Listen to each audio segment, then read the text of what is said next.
thought you would Well, be good asking evening, questions. everyone, and welcome to the Brian Crombie Radio Hour on Saga 960. I've got two fascinating professors at the University of Lethbridge to introduce you to tonight. Dr. Igor Kovacic, he is the CEO of a firm called Pathway RX Inc., and they're working on a potential cannabis strain that would be a possible preventive treatment for COVID-19.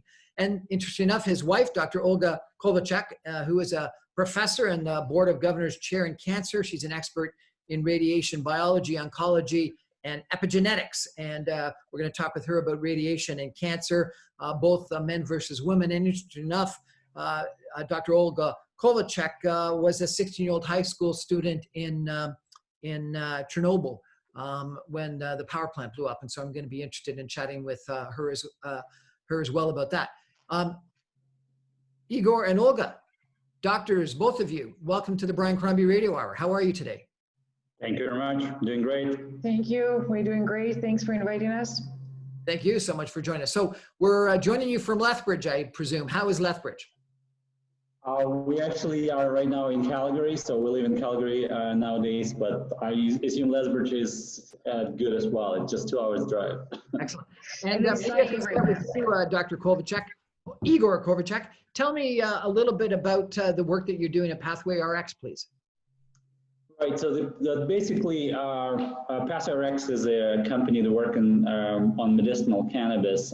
We have started the company in 2016, developing the collection of a variety of cannabis hybrids, right? So we're crossing different hemp and marijuana hybrids and created over 1,000 of those. And so the idea was basically to develop various formulations for a variety of conditions. And so we started to study the effects on cancer, effects on inflammation of different kind, skin aging, skin conditions like psoriasis and eczema.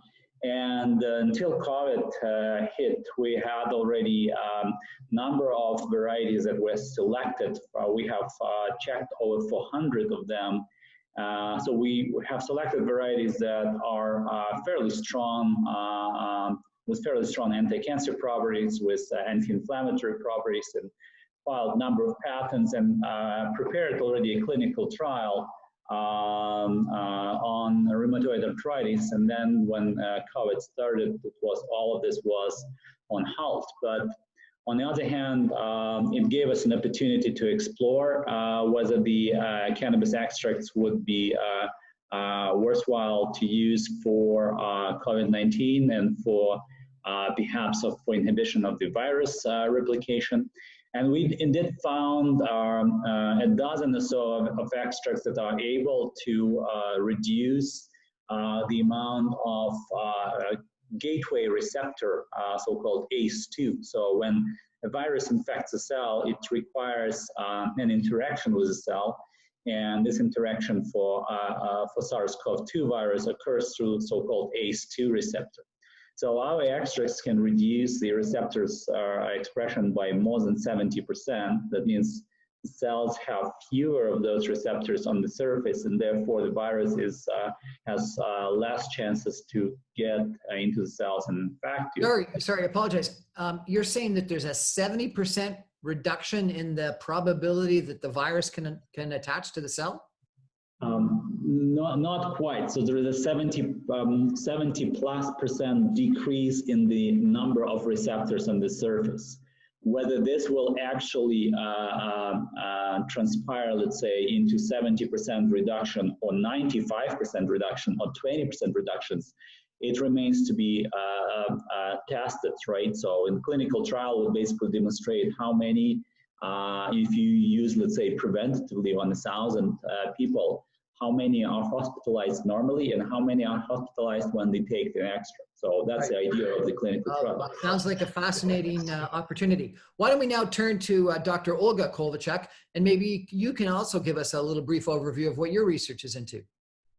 Well, as you mentioned, so I'll just make one little correction. I wasn't born in Chernobyl itself, but it was, I'd say probably about 600 kilometers away from it. So in Canadian terms, it's relatively close. So And yes, until COVID hit, we have been looking at anti-cancer effects of cannabis, anti-inflammatory effects of cannabis, as well as actually trying to see whether or not it can be used in combination with other therapies for cancer, whether it can potentiate cancer treatments, and also whether or not let's put it this way, is it safe to use? Because, for example, we know that some of the strains are strong anti-inflammatory, but some of the new cancer treatments are actually there to promote immune system killing cancer cells, right? Just to make sure that, for example, that we are not counteracting the modes of action of other drugs. So, and that, of course, all built on the previous research that was done and still is going on in the lab on on the mechanisms of cancer induction, on the mechanisms that are involved in cancer treatments, and also looking in how different diseases affect men and women. So we started applying some of those, thoughts along with some previous, research-based ideas into the field of medical cannabis. And then, of course, COVID hit and mixed up everything. And we thought, okay, from what we have learned from other diseases, what we've learned from other experimental models, can we extract some useful information from that could in the future be applied to COVID research? So that's pretty much how we came into looking into medical cannabis extracts that may potentially be in the future used to combat COVID. But again, I want to say the key thing right now is, doing certain types of experiments, drawing certain types of conclusions is really very important. But what's really important for us now is to be able to continue this work, to be able to do more, to be able to look deeper, and to be able to start trials to prove that it's really how we think, that it really works how we think it works. Well, we all hope that you're successful in that regard. We're going to take a break. We're chatting tonight with Dr. Igor Kovacic and Dr. Olga Kovacic, two MD PhDs that specialize in medical cannabis for COVID-19, as well as cancer and a lot of other inflammatory problems. Stay with us. We'll come right back.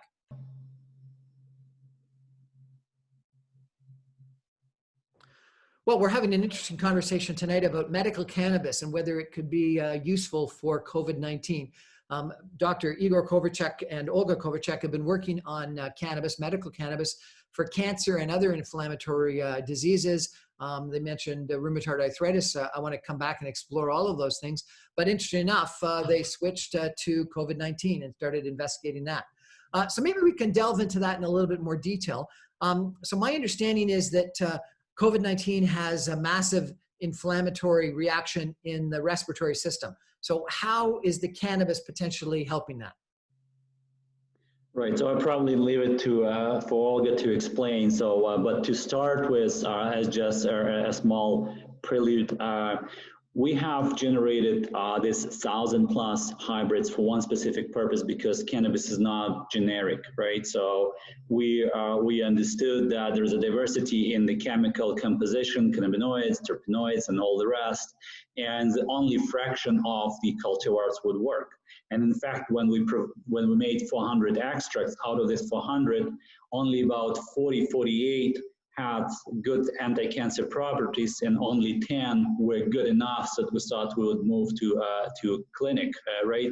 And same with inflammation. Only a fraction, less than 10%, were strong anti-inflammatory, and those were. Paul, just let me interrupt. When you say extracts, you're talking about different types of plant varietals? Yes. So basically, we generated over 1,000 hybrids. We took about 400 of them, flowers from them, right, and made an ethanol extract, solvent extract, right? And this extract was applied either to cancer cells or so-called human 3D tissues where inflammation was induced. And then when we apply the extract, we basically look how they reduce the inflammation. And that's let me ask you simplistically. If I go to the local cannabis store here in Toronto, they'll have different descriptions of different plants that are good for different things. What you're saying is that's true. Different plants do different things.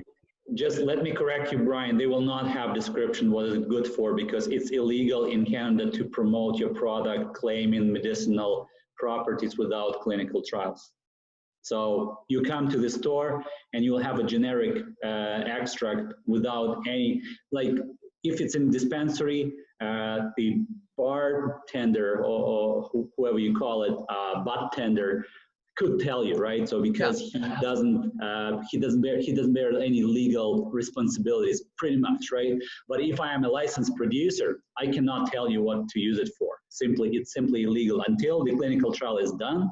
You cannot claim anything. Okay, but you're right. The bartender or butt tender or whatever you're calling him does say this is good for this and that's good for that. And so therefore, what you're saying is that's true, that different types of cannabis are good for different things. And what you're trying to do is find the ones that are good for inflammation, particularly cancer, correct? Absolutely, and our purpose is to make it actually to a clinical trial, demonstrate this on patients, and only then we can have a claim. So Olga will get. Yeah, absolutely. I fully agree, because yes, there is a lot of knowledge, because cannabis has been used medically for, centuries. It goes back, a couple of thousands of years ago, right? Then it was introduced into European culture, and actually one of the doctors, who was a doctor of I believe of Queen Victoria, was actually promoting cannabis-based medications for some of the ailments that people had at that time. So again, really? I didn't know that. Queen Victoria took cannabis. Yeah, it was one of the lectures of one of the historical lectures I've heard, and it really amazed me. I was like, wow, I didn't like. One of the doctors in India, basically, he treated hundreds of patients, and not only he found a lot of medical value, but there was an investigation to potential addictions, whatnot, and Indian government concluded that yes, there is mild addiction, but those that are addicted are more harm to themselves than to anyone else. So therefore, they concluded that it's totally safe. So, but again, this was way before the prohibition years, right? And with the prohibition, there was a lot of research that was stopped. And unfortunately, kind of a lot of, really good research was stopped. A lot of knowledge was kind of, lost, kind of ran through the cracks, right?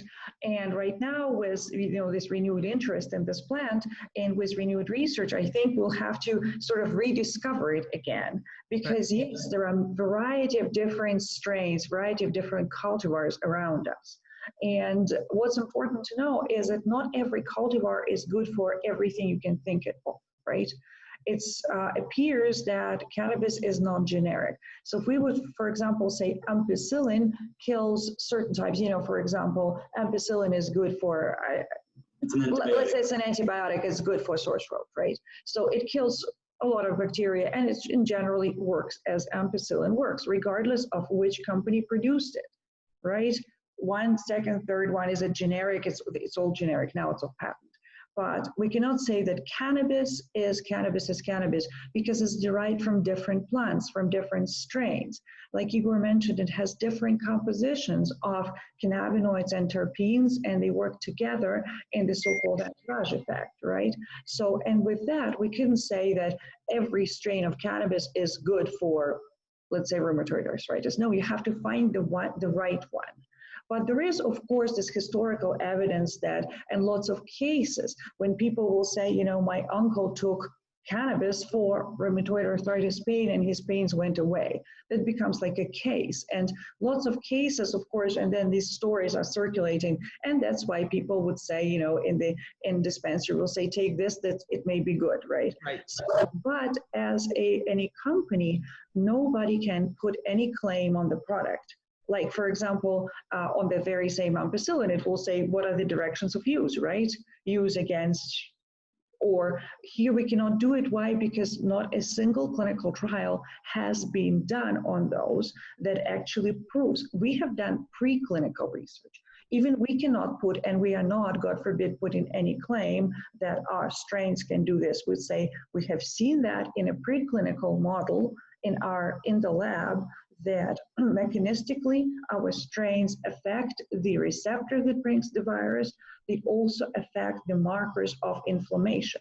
So unlike President Trump that told everyone that they should start taking this Colloquin or whatever it was called drug, you're not telling everyone if you get COVID, start smoking up. God, no, absolutely. I'm telling everyone that what needs for, take it with a grain of caution. We need to run a bona fide clinical trial to randomized, blinded, double blind, so people don't really know what they're taking. Because if you're told, oh, you're taking cannabis, you think, oh, it's going to help me, right? So that's already what's going to muddy the water. So it has to be randomized, double blind, controlled trial. And then if people who were taking the specific, for example, combination or the specific extract will have less